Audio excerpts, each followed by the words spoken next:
Boa noite a todos, juntos mais uma noite para os nossos estudos rápidos do Livro dos Espíritos, hoje dando continuidade ao estudo do capítulo 9, da segunda parte do Livro dos Espíritos, dentro ainda do subtítulo Anjos da Guarda, Espíritos Protetores, Familiares ou Simpáticos. Então, vamos lá. Dando continuidade as questões que nós vimos ontem. Aliás, antes disso, eu queria comentar com vocês, aqueles que estavam conosco ontem, nós comentamos sobre a questão 510, e eu falei para vocês de Jesus, né, da possibilidade que o mestre certamente tinha de, mesmo encarnado, durante o desdobramento, continuar comandando as suas legiões de seres celestiais na administração do planeta. Ao final da nossa aula, conversando com uma amiga, Amabile, que estava acompanhando para a gente, e ela me lembrou realmente que Maria também era capaz de fazer isso.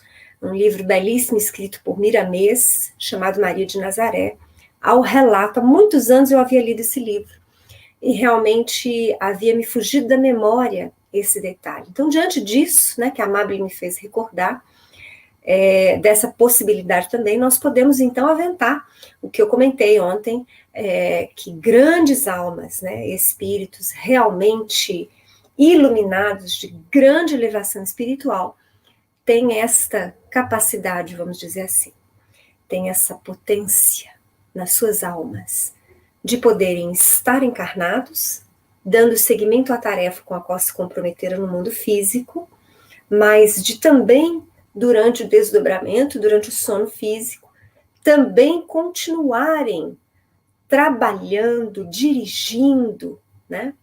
Às vezes, comandando legiões de espíritos na espiritualidade. De qualquer forma, eu já agradeci antes, mas agradeço de novo a Amabile, que me fez recordar e me fez dar vontade de ler, deu vontade de ler novamente esse livro. Ele está aqui. Acho que vou reler o mais breve possível. Bom, então agora sim nós vamos dar continuidade. Kardec pergunta na questão 512. Podemos ter muitos espíritos protetores? Porque até então aqui nós estamos falando que nós temos um espírito protetor, que nos é designado desde, muitas vezes, a programação reencarnatória, então esse vai nos acompanhar do início ao fim, né? Mas nós falamos também aqui da existência de espíritos familiares, espíritos simpáticos, de benfeitores espirituais que simpatizam conosco, né? Ou simpatizam e se comprometem com a tarefa que nós temos de realizar, o que estamos realizando. Então, Kardec pergunta aqui, existe mais de um espírito protetor para cada um de nós? Respondem eles, todo homem conta sempre espíritos mais ou menos elevados que com ele simpatizam, que lhe dedicam afeto e por ele se interessam, como também tem junto de si outros que o assistem no mal. O exemplo talvez mais fácil para a gente dar é o seguinte, Chico tinha como mentor, como anjo protetor, como espírito protetor, Emmanuel. No entanto, Chico, é claro, comunicou-se e certamente recebeu um amparo de vários outros espíritos, benfeitores espirituais, como Bezerra de Menezes, Humberto de Campos, André Luiz, que por ele se comunicavam, certamente porque com ele simpatizavam com a proposta de Chico, com a tarefa de Chico, né? E se utilizaram de Chico como instrumento mediúnico, mas certamente como amigo. Porque Chico, apesar da sua simplicidade na vida material, nós não devemos nos enganar. Este espírito, que como última existência nós conhecemos como Chico Xavier, apesar de ter estudado até a 4ª série no plano encarnado, era um espírito de profunda bagagem, de profunda sabedoria. Se não fosse assim, ele não seria intérprete, ele não seria instrumento, ele não poderia ter servido como bem serviu com mais de 70 anos a todos estes autores espirituais. Ele não seria um instrumento afinado que ele foi, que ele é, em nome de Jesus. Então, apesar de, nessa última existência, ele ter tido pouco estudo, não se engane. O espírito que nós conhecemos como Chico tem um manancial de sabedoria intelectual e moral muito acima de nós. Então, na verdade, nós podemos afirmar que Chico também teve muitos, incontáveis espíritos simpáticos que o auxiliaram, sempre que possível, durante a sua jornada, e assim também nós todos. Então, cada um de nós tem um espírito protetor que nos acompanha desde a nossa programação reencarnatória, mas durante a nossa vida, nós sempre podemos contar com espíritos familiares, espíritos que simpatizam com aquilo que nós almejamos fazer e ser. Interessante, né? Não deixa de ser bonito também. A misericórdia e compaixão de Deus para conosco. Mas aí, comentando o final dessa questão, tanto pode ser para o bem, quanto pode ser para o mal. Nós já falamos sobre isso. Então, apesar do nosso protetor ter sido designado para que nós tivéssemos êxito na nossa empresa material, para que nós pudéssemos cumprir as tarefas e compromissos assumidos ainda na espiritualidade, nós podemos dele nos distanciar, simpatizando por conta de escolhas pessoais e individuais, com a linha do mal, com a linha do desequilíbrio, da desarmonia, do desrespeito, da corrupção, da de criminalidade, enfim. Nós podemos, então, angariar espíritos simpáticos voltados a esse desequilíbrio. Vamos continuar. Na questão 513, Kardec pergunta: os espíritos que conosco simpatizam atuam em cumprimento de missão? Não quer dizer, o espírito protetor a gente já sabe que assumiu essa tarefa perante Deus e perante nós de antemão. Mas será que estes espíritos simpáticos que nós acabamos tendo contato e relação durante a trajetória física e em desdobramento, eles também recebem como missão isso? Respondem eles. Não raro, desempenham missão temporária. Porém, as mais das vezes são apenas atraídos pela identidade de pensamentos e sentimentos, assim para o bem como para o mal. Então, esclarecedora essa resposta. Então, alguns destes espíritos simpáticos, que durante algum período das nossas vidas nos auxiliam, se aproximam de nós, muitas vezes eles receberam uma missão temporária para realizar aquela tarefa junto de nós. Diante de uma tarefa maior em uma instituição, ou diante de uma tarefa maior que você assume dentro de uma coletividade que pode ser pequena ou grande, enfim, eles recebem a tarefa temporária de te acompanhar, te orientar, te proteger, né? Agora, eles também nos dizem que, não obstante haver estes espíritos que recebem esta missão, essa tarefa temporária, espíritos outros há que simpatizam conosco sem ter nenhuma determinação de mais alto. Eles simpatizam com aquilo que pensamos, com as nossas ideias, então com as nossas crenças, simpatizam muitas vezes com as tarefas que nós assumimos, por exemplo, quando alguém dirige uma instituição filantrópica, não é? Ou um trabalho em benefício da coletividade, de socorro semelhante, então eles simpatizam com a tarefa, se aproximam de você para te auxiliar. Entendeu? Então nós vamos ter missões temporárias, mas vamos ter também o que nós poderíamos dizer de casualidade. Não há casualidade, né? Nós sabemos, no universo o acaso não existe. Há lei de atração, a lei de sintonia.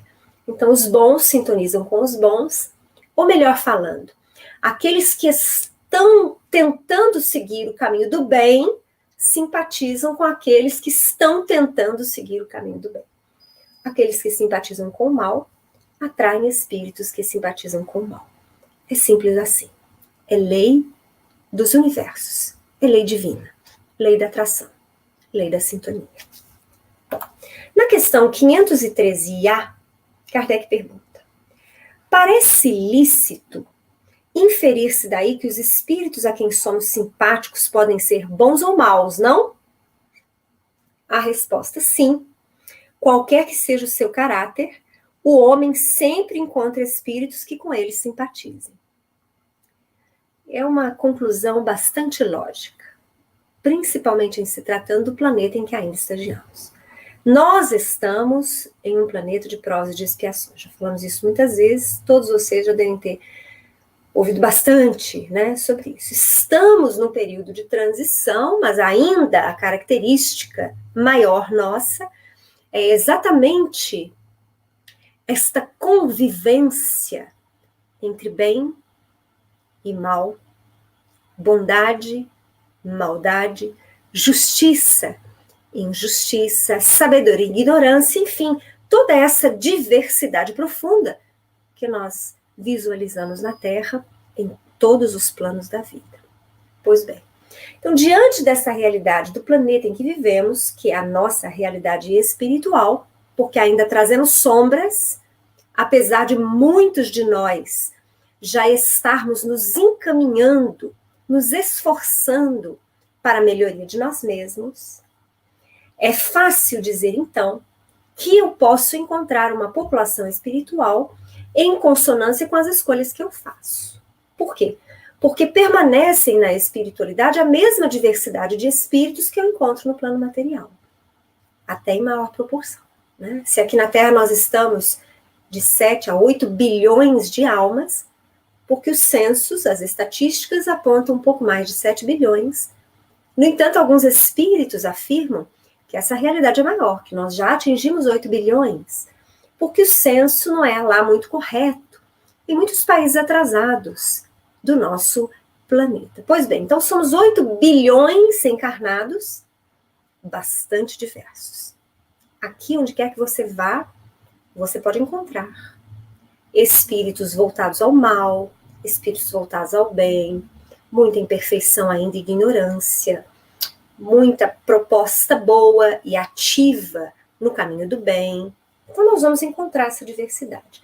E os mesmos espíritos, as mesmas características de nós que estamos encarnados, nós encontraremos em maior abundância na espiritualidade, ou seja, se aqui somos 8 bilhões, lá 4, 5 vezes mais, vamos colocar aí de 35 a 40 bilhões de espíritos desencarnados na mesma diversidade.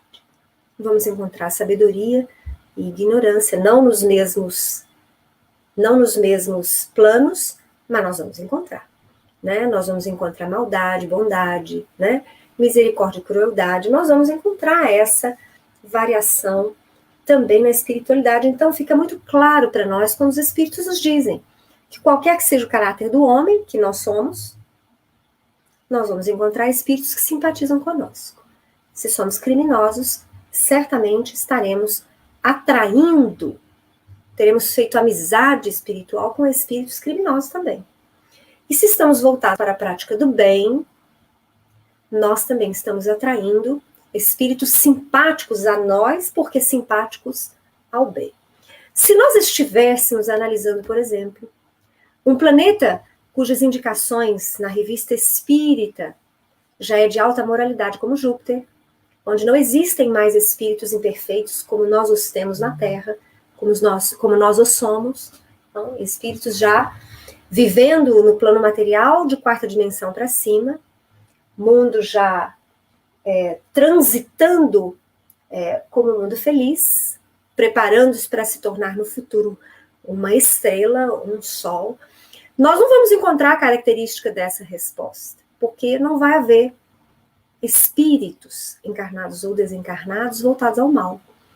Então, a humanidade lá já adquiriu um patamar evolutivo que os isenta desta simpatia com a imperfeição, porque lá não há essa imperfeição mais. Então, não tem dúvida, essa lei de atração que funciona aonde habitamos, na Terra, existe exatamente porque nós ainda trazemos estas características. Na medida em que a Terra melhorar-se, e isso vai ocorrer quando a sua humanidade melhora, nós vamos cada vez mais nos vendo distanciados da imperfeição, da crueldade, da maldade. Então, cada vez mais sintonizaremos e simpatizaremos com espíritos melhores, porque estes serão a maioria na Terra. Mas isso é no futuro. Hoje ainda não é assim. Bom, seguimos. Questão 514. Kardec pergunta: os espíritos familiares são os mesmos a quem chamamos espíritos simpáticos ou espíritos protetores? Será que então a gente pode falar espírito protetor, espírito familiar, ou espírito simpático, que é tudo a mesma coisa? Então vamos lá. Os espíritos dão uma resposta curta, mas depois Kardec traz algumas explicações no seu comentário. Mas vamos primeiro para a resposta. Na resposta, os espíritos dizem o seguinte: há gradações na proteção e simpatia dos espíritos. Aliás, há gradações na proteção e na simpatia. Dai-lhes os nomes que quiserdes. O espírito familiar é antes o amigo da casa. Então, primeiro eles falam assim, olha, tem gradação. Tem gradação segundo o grau de proteção que ele pode fornecer. Então, os espíritos dizem isso primeiro. Agora, eles definem que o espírito familiar é antes o amigo da casa. Então, olha só o que diz. Isso quer dizer que o espírito familiar não é o espírito protetor, ele não tem uma tarefa, uma missão de guiar você, mas ele é alguém familiar à sua casa. Então, ele quer o bem de você, ele quer o bem da sua família, ele pode auxiliar dentro das suas possibilidades. Vocês percebem a diferença de gradação? O espírito protetor é um espírito de maior elevação do que o protegido, do que o encarnado. E ele assume perante Deus e você uma tarefa, que é a tarefa de caminhar com você durante a sua trajetória física. O espírito familiar, não. Eu já estou vivendo aqui, eu perdi o meu avô, que era muito querido, muito amado, não é? Quando eu tinha 10 anos de idade. O espírito do meu avô é um espírito familiar, amigo da minha casa, amigo da minha família, porque nós mantemos todos nós laços de amor. Mas ele não tem uma tarefa ao meu lado, ele pode me visitar. Quando eu elevo uma oração a ele, eu penso nele como estou fazendo agora, e digo que o amo ainda, ele pode sentir essas vibrações, quiçá até ouvir as minhas palavras de saudade, né, e de emoção, porque é um sentimento grande que eu ainda tenho por ele, eu que pude encontrá-lo em desdobramento pouquíssimas vezes durante esses anos todos, mais de 40 anos de separação, mas eu sei que eventualmente ele nos visita, não só a mim, mas visita a família, e ele é então o espírito familiar, é um amigo da casa. Se nós o chamássemos com muita ênfase, ele talvez pudesse nos auxiliar temporariamente dentro das suas possibilidades. Ficou clara a diferença? Espero que tenha ficado. Mas vamos aos comentários de Kardec. Eu fiquei na dúvida se eu lia para vocês esses comentários ou não. E então, como das outras tantas vezes, né, eu trouxe alguns trechos principais, mas o comentário nem é tão grande assim, então eu vou ler alguma coisa. Bom, primeira coisa que Kardec fala. Das explicações acima, quer dizer, de tudo que ele vem falando, todos os espíritos vêm falando sobre o espírito protetor, familiar, simpático, e das observações feitas sobre a natureza dos espíritos que se afeiçoam ao homem, isso é Kardec falando, pode-se deduzir o seguinte. Então, até então, nós trabalhamos no Livro dos Espíritos com a resposta dos espíritos. Eventualmente, Kardec faz o seu comentário, fruto do seu estudo, da sua meditação e, claro, sob orientação dos coordenadores espirituais do trabalho.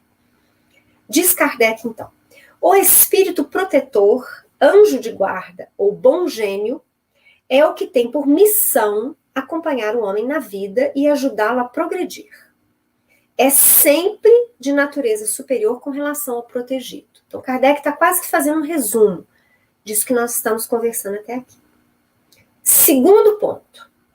Os espíritos familiares se ligam a certas pessoas por laços mais ou menos duráveis, com o fim de lhes serem úteis, dentro dos limites do poder, quase sempre muito restrito, de que dispõe. Então, olha assim, é uma tarefa temporária, aquilo que eu falei do meu avô.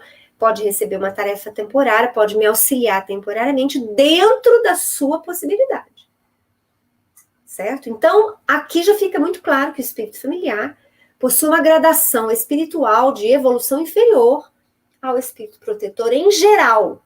Em geral.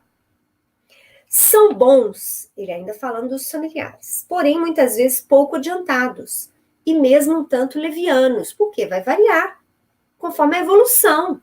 Né? Se meu avô fosse um espírito muito atrasado, como é que eu exigiria dele uma postura como a de um Bezerra de Menezes? Não, ele vai poder me auxiliar dentro da sua possibilidade mediana. Ocupam-se de boamente com as particularidades da vida íntima e só atuam por ordem ou com permissão dos espíritos protetores. Então, em geral, a presença desses espíritos familiares ocorre pelos dramas familiares, né?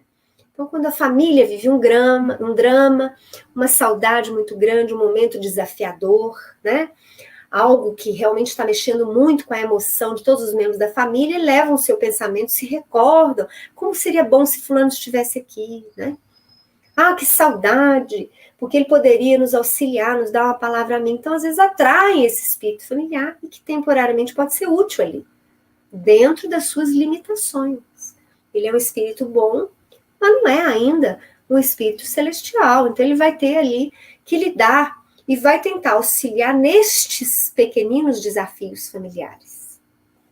Bom, segue Kardec. Espíritos simpáticos são os que se sentem atraídos para o nosso lado por afeições particulares e ainda por uma certa semelhança de gostos e de sentimentos, tanto para o bem quanto para o mal. De ordinário, a duração de suas relações se acha subordinada às circunstâncias. Então, diferentemente do familiar, não há muitas vezes laços antigos, mas o espírito simpático, ele sente uma atração por você, que pode ser por aquilo que você pensa, pelas ideias que você defende, pela obra que você faz, pelos gostos que você tem, pela tarefa que você está realizando. Geralmente são circunstanciais. Essa atração é circunstancial. E ela pode ser positiva ou negativa, ou seja, você pode estar atraindo para você espíritos simpáticos, porque você está no caminho do bem, ou você pode estar atraindo espíritos simpáticos porque você está seguindo o caminho da desarmonia. Ok? Vamos lá. Continua ainda Kardec. E aqui ele finaliza o comentário desse, que ele apresenta esse resumo, né? O mau gênio é um espírito imperfeito ou perverso, que se liga ao homem para desviá-lo do bem. Obra, porém, por impulso próprio, e não no desempenho de missão. Nós já frisamos isso antes, né? Não há uma designação dentro da programação que pertence às linhas de Cristo para que um espírito seja perseguidor de outro. Tá? Não há. A tenacidade da sua ação está em relação do homem, está em relação direta com a maior ou menor facilidade de acesso que encontre por parte do homem, que goza sempre da liberdade de escutar-lhe a voz ou de lhe cerrar os ouvidos. Então, o mau gênio, ele quer atrapalhar aquele que está seguindo o caminho do bem. Primeiro ponto. Segundo ponto, ele atua por vontade própria. Exercendo o livre-arbítrio dele, ele faz as suas escolhas. No caso, por perturbar, obsidiar, influenciar negativamente alguém, ou uma coletividade, enfim, o que seja. Terceiro passo, né? Nós vamos ver que essa influenciação, essa perseguição, essa maldade que ele vota a alguém vai depender daquele que está encarnado, que pode ouvi-lo ou não. Simples assim. Ah, mas quando você fala, Cristiane, parece simples, mas a gente sabe que existem obsessões muito complexas, que dão um profundo trabalho à espiritualidade para erradicar, mesmo quando o encarnado queira. Bom, aí a gente precisa se recordar, nós já falamos isso aqui, que não basta querer. É por isso que dentro das linhas do espiritismo, quando nós vamos tratar um processo obsessivo, necessariamente deverão ser amparados e tratados o desencarnado, ou os desencarnados, e o encarnado. Se não houver uma mudança efetiva no encarnado, mesmo que aquele específico obsessor se afaste, outros surgirão, porque ele vai continuar atraindo, dado o mal que nele existe, dado o desequilíbrio que nele persiste. Então, o encarnado, ele precisa modificar-se. Ele precisa educar os seus pensamentos, ele precisa educar as suas emoções, ele precisa modificar a forma como ele vê a vida, e ele precisa mudar de hábitos, adquirir hábitos melhores. Ah, mas que hábitos serão esses? Bom, nós já falamos de tantos, mas se a gente pudesse resumir, nós já tivemos essa oportunidade de falar aqui o que seria necessário para que nós pudéssemos nos livrar dos obsessores, nos proteger contra o mal.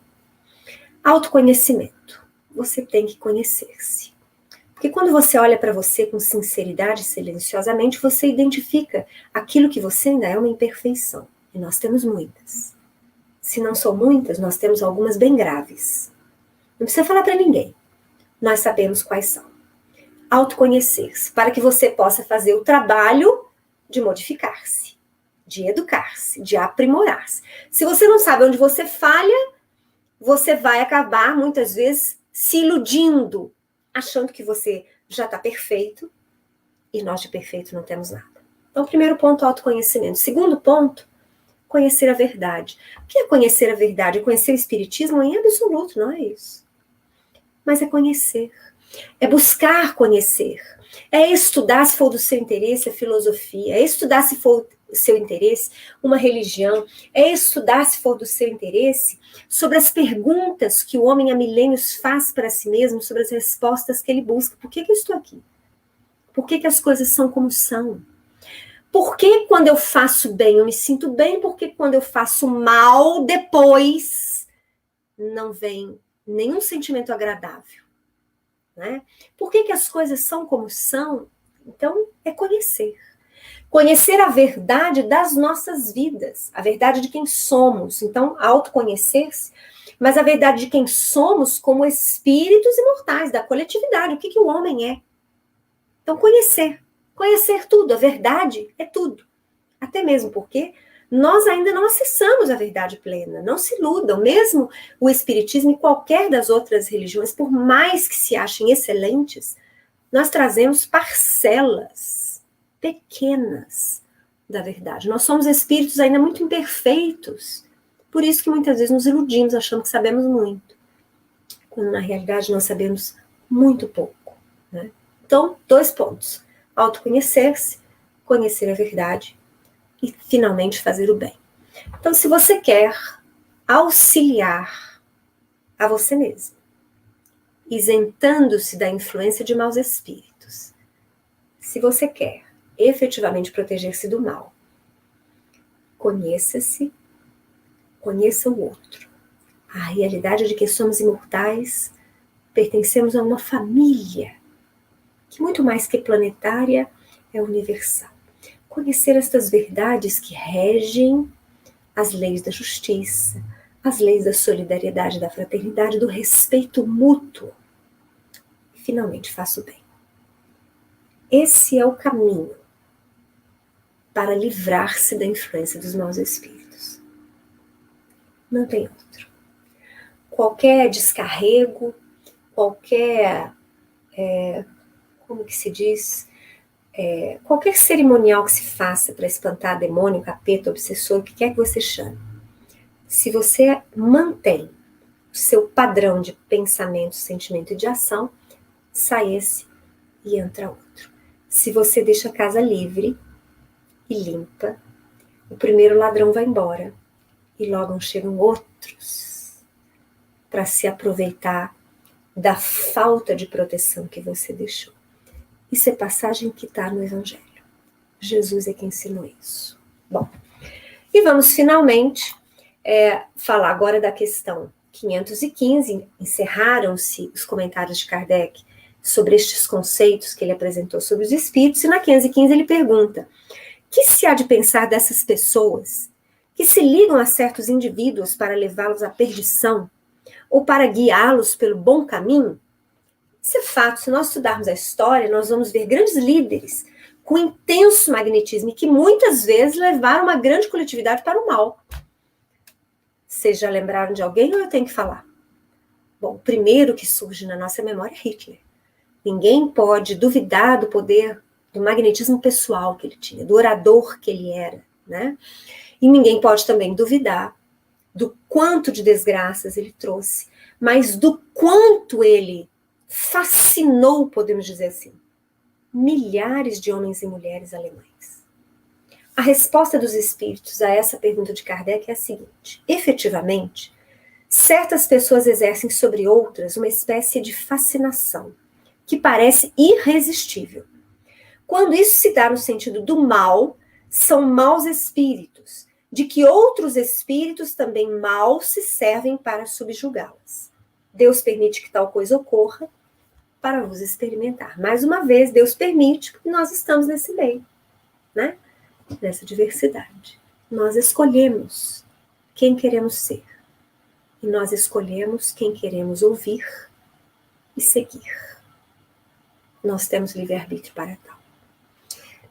É assim que acontece. Eu agradeço a presença da Denise, do Anderson, do Carlos e da Sandra.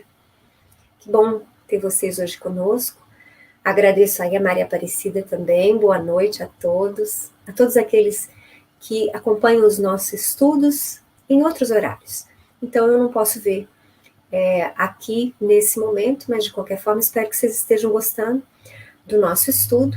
Amanhã a gente volta, dando continuidade a esse capítulo 9 da segunda parte, dando seguimento a partir da questão 516. Eu acredito que talvez amanhã a gente finalize, talvez, esse tópico, e na semana que vem a gente vai falar sobre pressentimentos, a partir da questão 522 do Livro dos Espíritos. Um bom final de quarta-feira, uma boa noite a todos. Aguardo vocês amanhã às 7 horas. Um grande abraço.